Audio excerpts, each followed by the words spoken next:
दरम्यान लातूरमध्ये मोटेगावकरच्या RCC classes बाहेर पोलिसांचा मोठा फौजफाटा तैनात करण्यात आलाय। आज सीबीआयचं पथक क्लासमध्ये प्रत्यक्ष चौकशी करण्याची शक्यता आहे। यानंतर जाऊयात लातूरमध्ये, त्या ठिकाणी आमचे प्रतिनिधी संदीप भोसले उपस्थित आहेत। त्यांनी आरसीसीच्या क्लासेस बाहेरून आढावा घेतलाय, पाहूयात।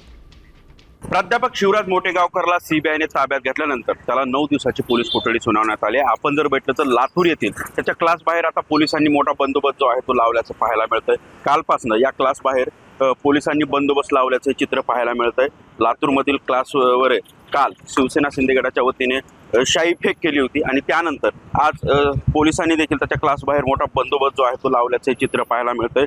प्राध्यापक शिवराज मोटेगावकर याला सीबीआयने ताब्यात घेत तब्बल 9 दिवसाची सीबीआय कोठडी जी आहे ती सुनावली आहे आणि त्यानंतर पोलीस जे आहेत आता त्याच्या क्लास बाहेर प्रोटेक्शनसाठी जे आहे ते आता कुठेतरी सुरक्षा देताना पाहायला मिळत आहेत। एकूणच जे आहे ते नीट पेपरफुटी प्रकरणात प्राध्यापक शिवराज मोटेगावकर याला ताब्यात घेतल्यानंतर ह्या सगळ्या घडामोडी जे आहेत ते लातूरमध्ये आता कुठेतरी घडताना पाहायला मिळत आहेत। पोलिसांनी मोठा फौजफाटा जो आहे तो लातूरमधल्या या खाजगी क्लास बाहेर त्याच्या जे आरसीसी कोचिंग क्लास आहे या बाहेर जे आहे ते मोठ्या पद्धतीने अशा पद्धतीने फौजफाटा तैनात करण्यात आल्याचं चित्र पाहायला मिळतंय। कुठलाही अनुचित प्रकार घडू नये यामागचं हे कारण असल्याचं समोर येतंय।